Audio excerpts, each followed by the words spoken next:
my dear flat rate rental crew. This is Will, your friendly lecturer and coach and cheerleader.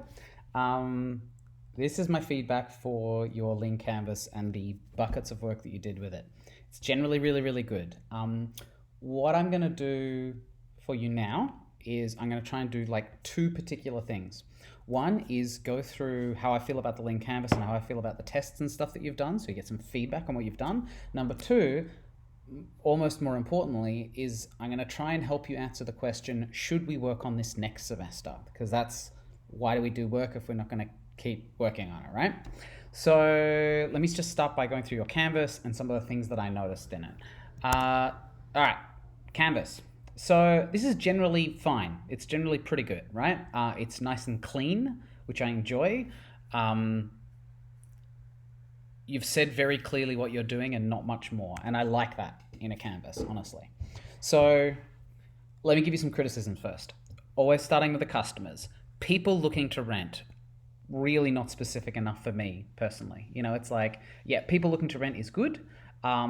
But it could still be a lot more specific, right? There's a big difference when it's like a mother with 3 kids who's looking to rent a property that is like the 4th property they've ever rented, or 5th or 6th, versus like a 22-year-old who's renting for the first time. They've got really different needs. And I like that you've got your early adopters as first-time renters, but I'd kind of expect this to be like customer segments is first-time renter, and then the early adopter is like, I don't know, first-time renters in the Clayton area because we can go to all of the property inspections. Even more specific would be good.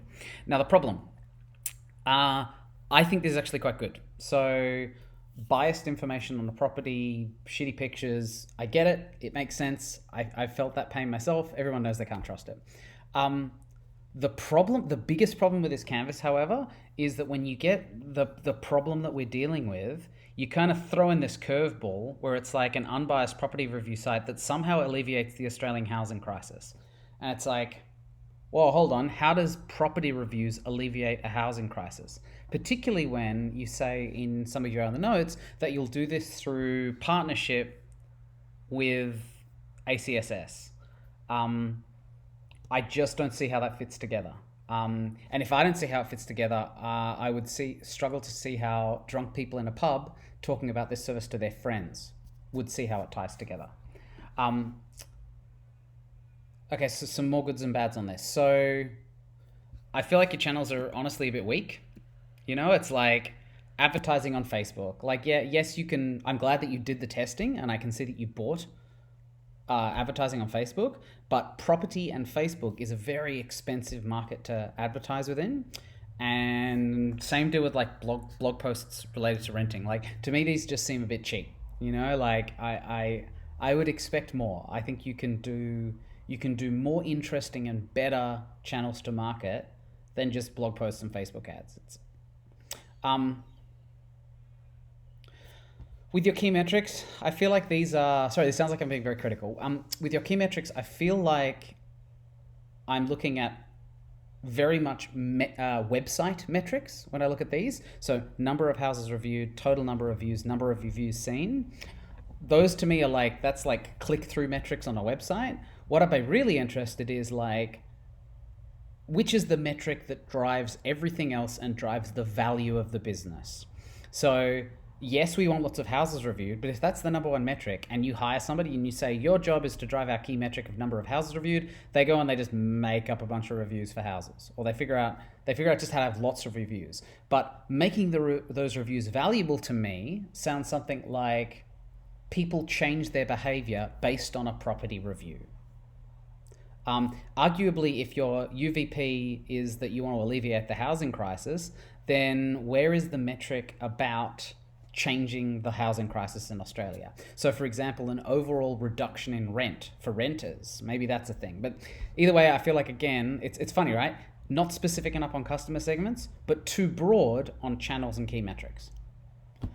I like the combination, by the way, and I saw this in your notes as well, of like combining renter experience and professional analysis. I think that's really, really interesting and good. I'd explore that more if I were you. This revenue and cost structure, I don't understand what $4 per week times 4 weeks means. So I'm guessing this is like I pay for it for $4 a week while I'm spending the 4 weeks it takes me to find a rental, and you've somehow found 23K people that can do this. I don't know. Like, and 360K a year is not enough for a business. um, I mean, it's not no money, but it's not a huge amount of money to aim for with a business. If I then look at this from a cost structure point of view, I think that a lot of these numbers are kind of whack, right? Let me start at the start. A website costs $100,000, not $10,000. Like a website that you're talking about, this is a complex functionality. This is it has to be like there's data, there's personal information, there's logins. This seems to me to be quite a custom piece of software you want to build, which means that your website maintenance isn't $1,000 a year. Your website management is like 2 people minimum, each of them on 80K a year, and that's just the code. That's just code for running it, right? It's good that you've put in a line item for marketing, and I can see that you're paying your like website moderators. Okay, that's all good, but it seems weird that a website should have the majority of its like cost base in scout and management wages. So it's like it's a website. What you're building is a website. I would expect 60% of your costs to be in building the damn website. Which then takes me to like this thing of like charity partnership, where it's like, I don't know how you could even do charity partnership in a model like this. Like the whole point of charity partnership is to sell something where you can sell a thundering shit ton of it at really high margin.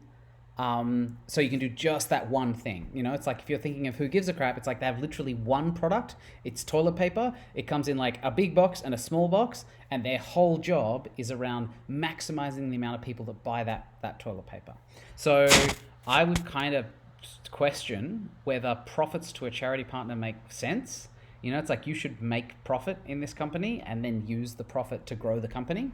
And I would argue that a better model that ties this all together is something where the website existing at all is the social impact, not kind of shuffling it off to another organization. So what you may actually have here is it's not like profit share. It's literally just you need to pay an organization like Across for their advisory services or their help in helping you make this website. I mean, if you were to think about moving forward with this, then it might actually be that you partner with an organization like this and you get them to stump up the costs of starting the thing in the first place. Because it's sort of like looking at a thing like this, it's so hard to make money with a review website. I just don't know how you would make money the way that you're saying you'd make it, let alone have money to give to a partner. So that's my criticism. Let me sum that up so that it makes sense.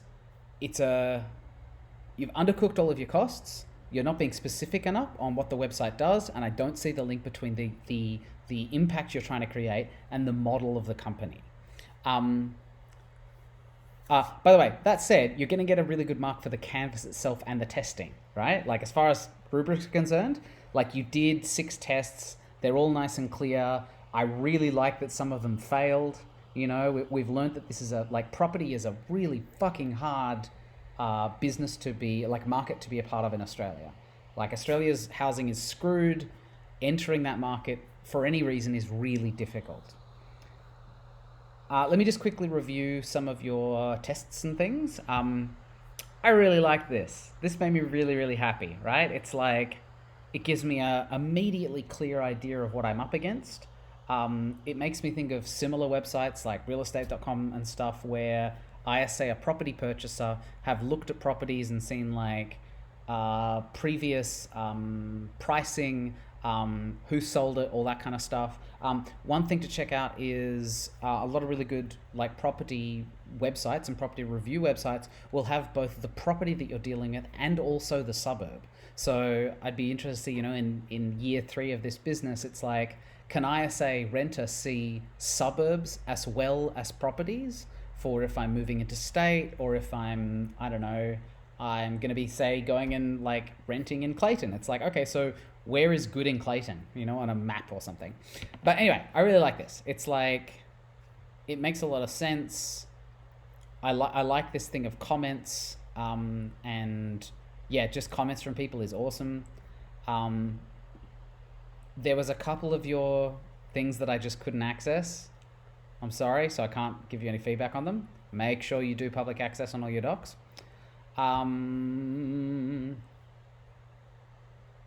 This was interesting, like the apartment inspection. I guess it's one of these funny things, right? Is that I feel like the fact that you went and did work around the inspection thing really gets you into the guts of why this is a problem. It doesn't necessarily teach you how to solve the problem. So let me see if I can find it where I was in here. Yeah, for example, in prep for the inspection, we drafted questions we wanted to ask. As we were limited by time, we were only able to ask questions 1 to 3 and 7 to 6.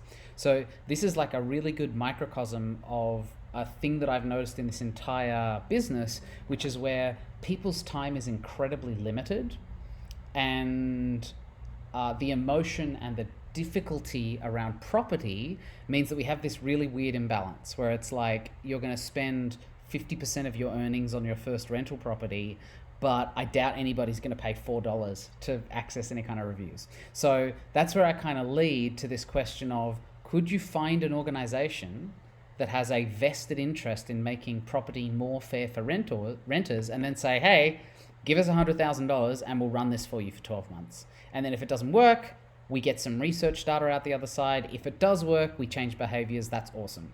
I think you've designed a business that realistically should be the department of a nonprofit, or should be like a side project of an existing company. I could be totally wrong. So, okay, so part 2. Should we run this as an idea next semester? Obviously, I don't know. It's up to you. Like, it's your project. Looking at what you've done, I would answer this question in a few ways. One, am I crazy passionate about this? Like, is this something where I really, really believe that rentals in Australia is a problem worth devoting 10 years of my life to? That's like a nice way to think about if this is worth working on. Knowing that in the 12 weeks together we get next semester, any project you make will likely fail by the end, but it's chewed up a few months of your life. And then after that's done, you spend, I don't know, the next 6 months of your life when you're doing, say, an internship, or you get like an entry-level job in third year at a property company or something. It's like, is property an area where we want to spend a lot of our lives? If so, great. The second thing I would think about for this moving forward is this the way to solve the actual problem? Is like I think a really important high-level question for you to ask. Because in Australia, as I understand, a lot of the problems that we have around property are to do with like negative gearing, federal and state like housing policy.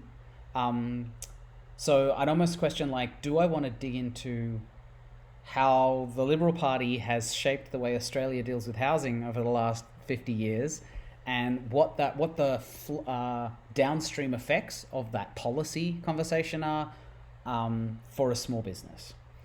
Because it may be that when you look at this, you go, actually, this is an important problem that isn't worth starting a business around. This is something where we need to do advocacy. Advocacy, policy, at which point maybe there's an argument that there's a bit of both, where like what we're going to do is we're going to start a business that shows the truth within the rental markets, and we spend all of that money on having a policy research and development arm, and all they do is figure out how to fix the policy problem. And I think that's really, really interesting, right? Because one of the issues with a non-profit approach to this is that non-profits in Australia aren't allowed to lobby.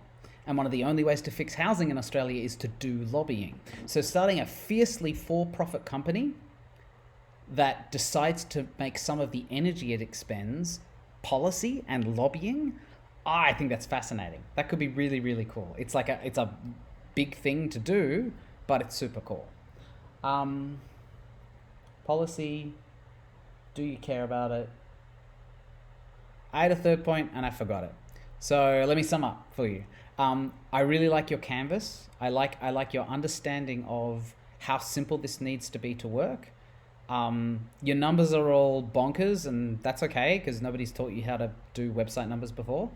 Um, this business works if it's simpler and it deals with the real upstream problem, policy. Now I remembered my third point. My third point is this business doesn't work if you can't code it yourself. Um, no accelerator is going to take you. No non-profit's going to fund you. Nobody's going to want to do this with you unless there's members of your team doing the design and writing the code. So that's something to think about. You know, it's like if one of you has always wanted to learn to code, then learn to code and make it up. But yeah, I wouldn't be building this company and paying another mob to make it for me, because realistically your unfair advantage at the end of the day is not just that you've got a whole bunch of reviews. Your unfair advantage is you have the technology sitting there, and then an organization like realestate.com.au or some big company, or gosh forbid even the government, pays you lots of money to purchase the value you've created, a lot of which, because it's a website, is code. And that's it. Congratulations on a really good canvas, a whole bunch of really high quality tests, a very difficult business, like a difficult business in a difficult area. So I appreciate your gumption. You're going to get a good mark, which you'll see. And we'll figure out how much we're into this together next semester. That's all I got.